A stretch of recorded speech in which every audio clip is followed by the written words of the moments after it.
بسم اللہ الرحمن الرحیم۔ سامعین کرام، قرآن حکیم اور ہماری زندگی کے گزشتہ 6 پروگراموں میں سورہ آل عمران کی آیات 112 سے 133 تک کا بمحاورہ اردو ترجمہ اور مختصر تفسیر پیش کرنے کی سعادت حاصل ہوئی تھی۔ آج کی اس نشست میں ان پروگراموں میں بیان کردہ مضامین کا خلاصہ پیش خدمت ہے۔ پروگرام نمبر 1 میں آیات 112 تا 115 میں زمانہ نبوت کے یہودیوں کے بارے میں فرمایا گیا ہے کہ ان پر ذلت جما دی گئی ہے جہاں کہیں بھی پائے جائیں، اور یہ سزا ان کو اس سبب سے دی گئی کہ وہ کفر کرتے تھے اور نبیوں کو ناحق قتل کرتے تھے اور نافرمانی کی اور حدود سے آگے بڑھ جاتے تھے۔ اور یہ لوگ سب برابر نہیں ہیں، بلکہ اہل کتاب میں ایک جماعت ایسی بھی ہے جو حق پر قائم ہے، اور اس کے ساتھ مسلمانوں کو ان کی طرف نقصان پہنچانے کا جو خطرہ درپیش تھا اس کو یہ فرما کر دور کر دیا کہ یہ لوگ تمہیں ذرا بھی تکلیف نہیں پہنچا سکیں گے، اور اگر جنگ چھیڑ دی تو پشت پھیر کر بھاگ جائیں گے۔ جن اہل کتاب کی تعریف کی ان میں حضرت عبداللہ بن سلام رضی اللہ تعالیٰ عنہ جیسے صحابہ شامل تھے۔ دوسرے پروگرام میں آیت 116 سے 117 کے مضامین بیان ہوئے تھے، جن میں یہ بتایا گیا کہ کافروں کے اموال اور اولاد ان کو عذاب سے نہ بچا سکیں گے۔ پھر ان لوگوں کی اس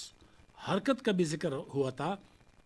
کہ یہ جو مال و نفقات رسول اللہ صلی اللہ علیہ وسلم کی دشمنی میں خرچ کرتے ہیں اور اس کے علاوہ نمود و نمائش کے لیے بھی خرچ کرتے ہیں، ان اخراجات کی مثال ایسی ہے جیسے کسی کی کھیتی ہو، اس پر اللہ تعالیٰ ٹھنڈک کی ایسی ہوا بھیج دے جس کی ساری کھیتی برباد ہو جائے۔ گویا کافر جو کچھ ثواب کی نیت سے خرچ کرتے ہیں وہ سب کچھ بسم ہے، آخرت میں اس کا کوئی ثواب نہیں ملے گا۔ تیسرے پروگرام میں آیات 118 تا 120 کے مضامین بیان ہوئے تھے، جس میں مسلمانوں کو خبردار کیا گیا کہ کافروں کو رازدار نہ بناؤ۔ مدینہ منورہ میں بعض انصار کے قبول اسلام سے قبل اہل یہود سے موالات و معاملات چلتے رہتے تھے، اسی تعلق سے اب بھی میل ملاپ ہو جاتا تھا، لہٰذا اس بات کا خطرہ تھا کہ کہیں گفتگو میں مسلمانوں کے نازک اور اہم معاملات کے حوالے سے کوئی بات ان کے ہاتھ نہ لگے۔ فرمان جاری ہوا کہ اے ایمان والو، اپنے سوا کسی کو اپنا رازدار مت بناؤ، کیونکہ وہ لوگ تمہارے بگاڑ میں ذرا بھی کوتاہی نہیں کرتے۔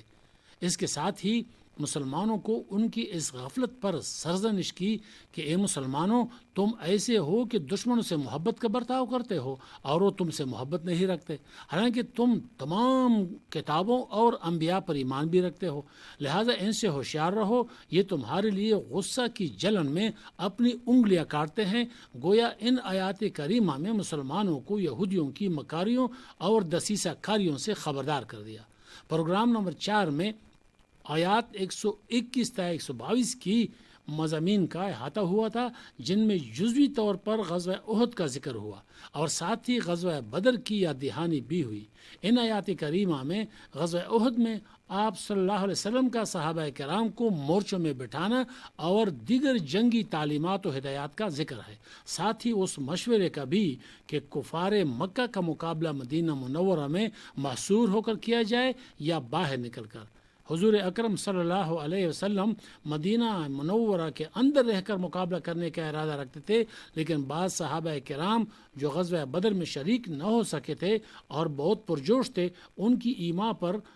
جبل احد کی طرف نکلے۔ اگرچہ بعد میں نبی کریم صلی اللہ علیہ وسلم کی رائے کی تائید ہوئی، لیکن حضور صلی اللہ علیہ وسلم نے فرمایا کہ کسی نبی کے لیے درست نہیں کہ سامان جنگ سے آراستہ ہو جائے اور دشمن کی طرف نکلنے کا حکم دے دے تو وہ قتال کیے بغیر واپس ہو جائے، لہٰذا اب اللہ کا تقوی اختیار کرو اور دشمن سے مٹ بھیڑ ہو جائے تو ثابت قدم ہو کر جنگ کرنا۔ 5 پروگرام میں آیات 123 تا 127 کے مضامین کا بیان ہوا تھا، جن میں غزوہ بدر کا تذکرہ ہے کہ بلا شبہ بدر میں تمہاری مدد فرمائی حالانکہ تم کمزور حالت میں تھے۔ انہی آیات کریمہ میں غزوہ بدر میں فرشتوں کے نزول کا ذکر بھی ہوا ہے، جس میں پہلے 3000 پھر 5000 فرشتوں سے مدد کا وعدہ کیا گیا ہے، اور یہ اصول بھی مسلمانوں کو بتایا گیا کہ مدد صرف اللہ تعالیٰ ہی کی طرف سے ہوتی ہے، اس کے مقابلے میں باقی کسی کی مدد کی کوئی حیثیت نہیں۔